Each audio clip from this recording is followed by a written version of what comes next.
Good morning students, how are you बेटा। बेटा आज का हमारा टॉपिक है बेटा कंपनी ऑर्गेनाइजेशन। बेटा हम कोऑपरेटिव्स पिछला टॉपिक पढ़ चुके हैं। अब बिज़नेस में फॉर्म ऑफ बिज़नेस ऑर्गेनाइजेशन में हम नेक्स्ट टॉपिक स्टार्ट करने जा रहे हैं जिसका नाम है कंपनी ऑर्गेनाइजेशन। बेटा कंपनी के बारे में एक कोटेशन है, मेंबर्स में कम, members may go but the company goes on forever। Member आते जाते हैं और मेंबर जाते जाते हैं, मतलब आने वाले आते हैं और जाने वाले जाते हैं। But the company goes on forever. किसी भी मेंबर के आने का और किसी भी मेंबर के जाने का कंपनी के एग्जिस्टेंस पे कोई भी फ़र्क नहीं पड़ता, कंपनी चलती रहती है। अब बेटा कंपनी है क्या, कंपनी का नॉर्मल लेवल का मीनिंग क्या है। बेटा लॉ के अकॉर्डिंग कंपनी का मीनिंग क्या है बेटा, that group of people which is incorporated under companies act. Company के एक्ट के अकॉर्डिंग जब कई लोगों का ग्रुप जुड़ता है, whose creation is due to a special purpose, उनके जुड़ने का एक ख़ास पर्पज़ होता है। the liabilities of the members is generally limited। Company में बेटा मेंबर्स की लाइबिलिटी लिमिटेड होती है। लिमिटेड का मतलब है उनकी पर्सनल प्रॉपर्टी में से लॉस को कवर नहीं किया जाता। whose existence is separate from its member, इनका एग्जिस्टेंस इनके मेंबर से अलग होता है। इसका मतलब है बेटा काम करने वाले एम्प्लॉई लोग अलग होते हैं और इसके जो ओनर हैं, मालिक हैं, वो अलग होते हैं। एंड इज़ कॉन्टिन्यूस, और इनका जो एग्जिस्टेंस है परमानेंट होता है कंपनी का, और परपिचुअल शाश्वत उत्तराधिकार होता है। And which has a common seal, company की अपनी जो है एक कॉमन सील होती है। कॉमन सील का मतलब कंपनी एक आर्टिफिशियल व्यक्ति के रूप में काम करती है, लेकिन इसकी सारी फॉर्मेलिटीज़ को पूरा करने के लिए लीगली काम को एक लीगली एग्रीमेंट देने के लिए एक स्टैम्प का, एक मोहर का यूज़ किया जाता है। इसका मतलब उस मोहर के लगते ही, उस स्टैम्प के लगते ही सारी फॉर्मेलिटीज़ कंपनी की ओर से मानी जाती हैं। तो इसकी अपनी खुद की एक कॉमन सील होती है, एक स्टैम्प होती है, इज़ कॉल्ड अ कंपनी। जिनमें ये सारी क्वालिटीज़ होंगी उसे कंपनी का नाम दिया जाता है। क्या क्या क्वालिटीज़ अभी मैंने बताई है। इनकॉर्पोरेटेड एसोसिएशन है लोगों की, मेंबर्स की लाइबिलिटी लिमिटेड होती है, मेंबर्स का सेपरेट लेवल का एक लीगल एग्जिस्टेंस होता है, कॉन्टिन्यूस लेवल पे कंपनी का एग्जिस्टेंस है, इनकी खुद की अपनी एक कॉमन सील होती है, उसे बेटा कंपनी कहा जाता है। बेटा पहले तो कंपनीज़ पे इंडियन कंपनीज़ एक्ट 1956 अप्लाई होता था, लेकिन अब बेटा चेंज हो गया है और आज का एक्ट है इंडियन कंपनीज़ एक्ट जो है वो 2013। इसका मतलब आज कंपनी पे कंपनीज़ एक्ट 2013 के सारे रूल्स और रेगुलेशन अप्लाई होते हैं। अब बेटा कंपनी की फ़ीचर्स क्या क्या हैं, इसके मीनिंग से ही फ़ीचर्स के पॉइंट निकले हुए हैं। पहला फ़ीचर का पॉइंट है incorporated association of person. Incorporated association of persons का मतलब है कितने कम से कम लोगों से कंपनी की शुरुआत होगी। A company is an incorporated association of person under the companies act. No single individual can form a company. एक कंपनी को शुरू करने के लिए एक अकेला व्यक्ति कभी भी कंपनी की स्थापना नहीं कर सकता। Minimum number of 7 person can form a public company, while a minimum number of 2 person can form a private company. बेटा एक पब्लिक कंपनी को शुरू करने के लिए कम से कम 7 लोगों की ज़रूरत होती है और एक प्राइवेट कंपनी को शुरू करने के लिए कम से कम 2 लोगों की ज़रूरत होती है। इसका मतलब बेटा company is an association of person which has more than 1 person. Company जो है ऐसे लोगों की एक संस्था है जिसमें एक से ज़्यादा लोग होते हैं। It's registration is essential. इसका जो रजिस्ट्रेशन है वो ज़रूरी है। बिना रजिस्ट्रेशन के, बिना इनकॉर्पोरेशन के कंपनी की शुरुआत नहीं हो सकती। तो ये पहली क्वालिटी थी, incorporated association of person. Second इसकी क्वालिटी है आर्टिफिशियल लीगल पर्सन। कंपनी बेटा एक बनावटी व्यक्ति के रूप में काम करती है, एक बनावटी व्यक्ति के रूप में। अ company is an artificial person created by law. Company जो एक बनावटी व्यक्ति है जिसे लॉ के अकॉर्डिंग काम करना पड़ता है। कैसे लॉ के अकॉर्डिंग काम करना पड़ता है? A company is called a artificial legal person because it is only creation of law. It means company में जो भी व्यक्ति एक आर्टिफिशियल व्यक्ति के रूप में काम करते हैं, जिनमें कंपनी है, इसकी बेटा खुद की कोई बॉडी, कोई उसका शरीर नहीं होता, उसकी कोई आत्मा भी नहीं होती। अ company can not perform physical action like other ordinary human being. बेटा जैसे आम व्यक्ति फिजिकल लेवल के एक्शन करते हैं, जैसे खाते हैं, पीते हैं, चलते हैं, कंपनी जो है ऐसे आम जिंदा इंसानों की तरह कोई काम नहीं करती है। तो ये जिंदा इंसान के रूप में काम नहीं करती, तो इसका मतलब कैसे व्यक्ति के रूप में काम करती है? एक आर्टिफिशियल लीगल व्यक्ति के रूप में कंपनी जो है काम करती है। उसके बाद बेटा यहाँ पर एक मीनिंग आपको बताऊंगी। Company is not a citizen. Company एक सिटीज़न नहीं है। कैसे नहीं है? एक आर्टिकल है बेटा 19 कंपनीज एक्ट का। वो 19 आर्टिकल क्या कहता है? Company is a legally created person yet under article 19 of the Indian constitution it has not been recognised as a citizen. जैसे जिंदा इंसान एक नागरिक के रूप में रोल प्ले करते हैं ना, तो कंपनी एक नागरिक के रूप में रोल प्ले नहीं करती है। Hence like all other citizen the company has no right to exercise the fundamental rights. जिंदा इंसानों के ऊपर फंडामेंटल राइट्स के नियम अप्लाई होते हैं, कंपनी पे जिंदा इंसानों वाले वो राइट अप्लाई नहीं होते।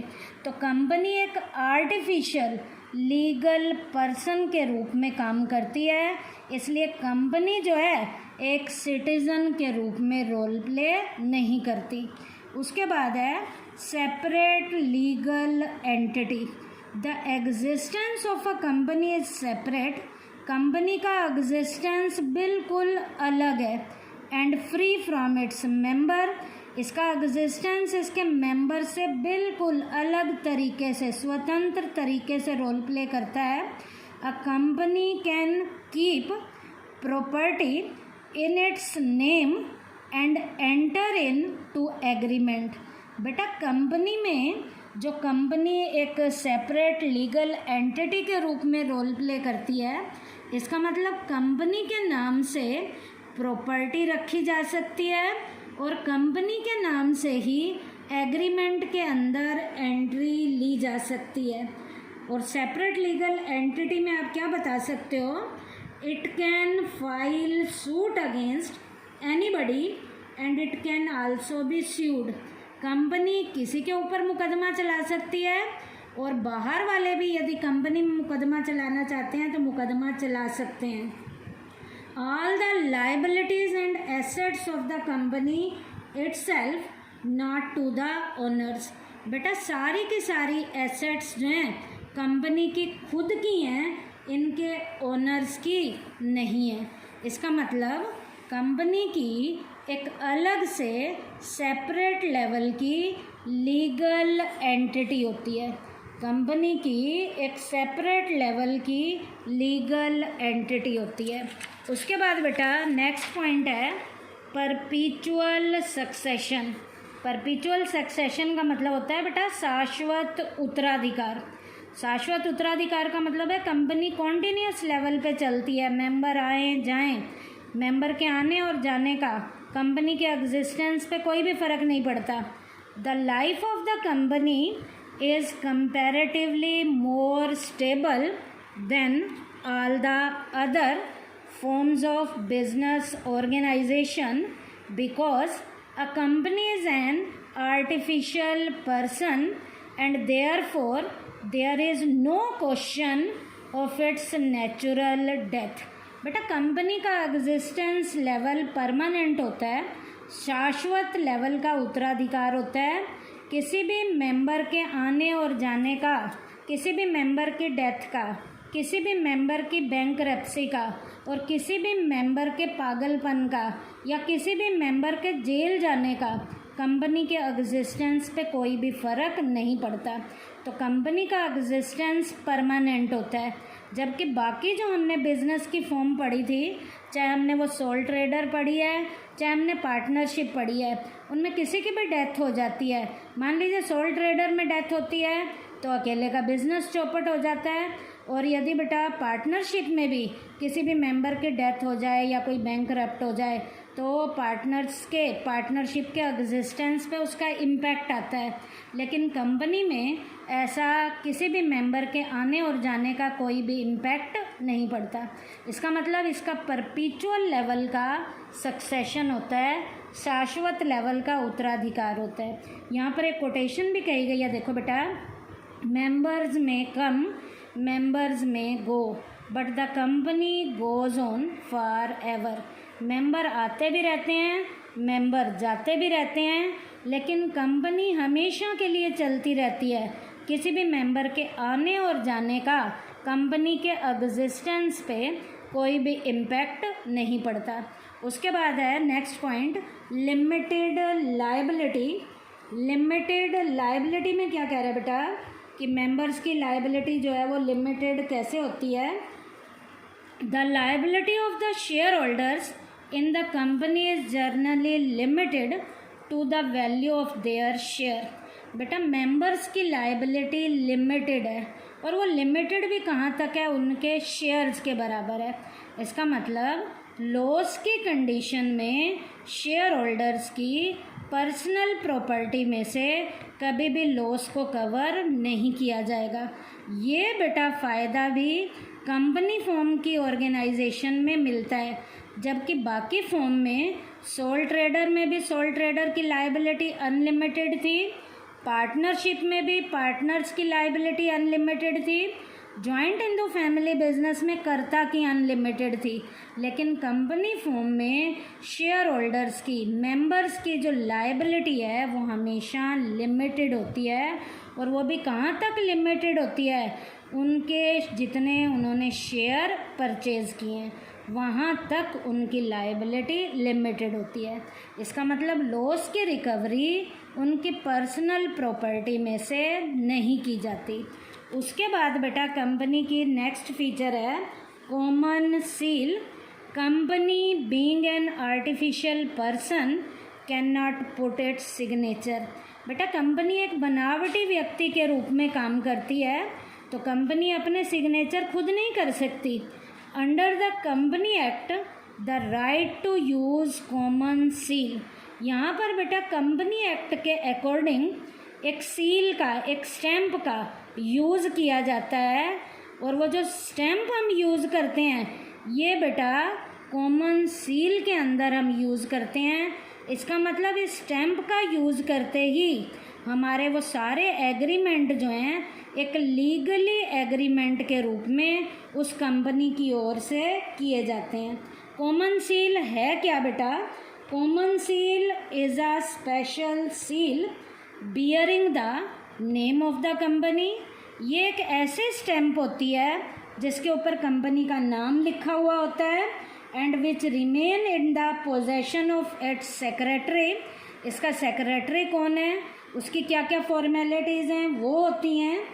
It is essential to have the common seal along with the signatories of at least 2 director as witness to give any document a legal shape. बेटा कंपनी में किसी भी डॉक्यूमेंट को लीगल शेप देने के लिए उस डॉक्यूमेंट के साथ कंपनी की कॉमन सील लगाई जाती है, और कम से कम 2 जो कंपनी के डायरेक्टर हैं उनके विटनेसेस के रूप में उसके सिग्नेचर भी किए जाते हैं, तभी वो सारे डॉक्यूमेंट एक लीगली डॉक्यूमेंट माने जाते हैं। जब उसके ऊपर कॉमन सील लगी हुई हो, उसके ऊपर मोहर लगी हुई हो, तो मोहर के लगने के बाद सारे के सारे डॉक्यूमेंट कंपनी की ओर से लीगली माने जाते हैं।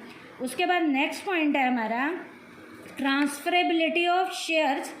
कंपनी में बेटा शेयर्स को ट्रांसफ़र किया जा सकता है या नहीं किया जा सकता।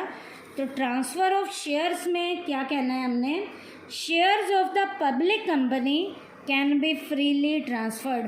बेटा पब्लिक कंपनी के शेयर्स को फ्रीली हम ट्रांसफ़र कर सकते हैं, लेकिन जो प्राइवेट कंपनी है उनके शेयर्स को हम फ्रीली ट्रांसफ़र नहीं कर सकते। ट्रांसफ़र करने से पहले हमें परमिशन लेनी पड़ती है, लेकिन पब्लिक कंपनी के जितने भी शेयर्स हैं उन्हें हम फ्रीली किसी को भी ट्रांसफ़र करने हैं, किसी को भी बेचने हैं, किसी को भी शिफ्ट करने हैं तो ईज़िली शिफ्ट किए जा सकते हैं। तो ये क्वालिटी भी पब्लिक कंपनी को बेनिफिट के रूप में रोल प्ले करती है। उसके बाद है separation of ownership and management. बेटा कंपनी में ओनर व्यक्ति अलग होते हैं और मैनेजरियल एक्टिविटीज़ को हैंडल करने वाले लोग जो as a employ role play करते हैं वो अलग व्यक्ति होते हैं। इसका मतलब मालिक अलग हैं और मैनेजर्स अलग हैं। इसमें जो मालिक अलग हैं, इसका मतलब जो दूर दराज के इलाकों पे बैठे हुए हैं वो रोज़ आकर कंपनी की फॉर्मेलिटीज़ को, एक्टिविटीज़ को तो पूरा कर नहीं सकते। इसीलिए कंपनी की फॉर्मेलिटीज़ को पूरा करने के लिए बोर्ड ऑफ डायरेक्टर्स के मेंबर बेटा मैनेजरियल एक्टिविटीज़ को हैंडल करने के लिए एम्प्लॉय को अपॉइंट करते हैं, और वो एम्प्लॉय जो हैं कंपनी की मैनेजरियल एक्टिविटीज़ को हैंडल करते हैं। तो मालिक लोग अलग हैं। मालिक कौन होते हैं, जो बिज़नेस में पैसा लगाते हैं, और मैनेजमेंट में मैनेजर लोग अलग हैं जो एज अ एम्प्लॉय काम कर रहे हैं। तो एम्प्लॉय जो काम कर रहे हैं वो सैलरी लेते हैं, और जो as a owner role play कर रहे हैं वो प्रॉफिट का हिस्सा एज अ डिविडेंड लेते हैं।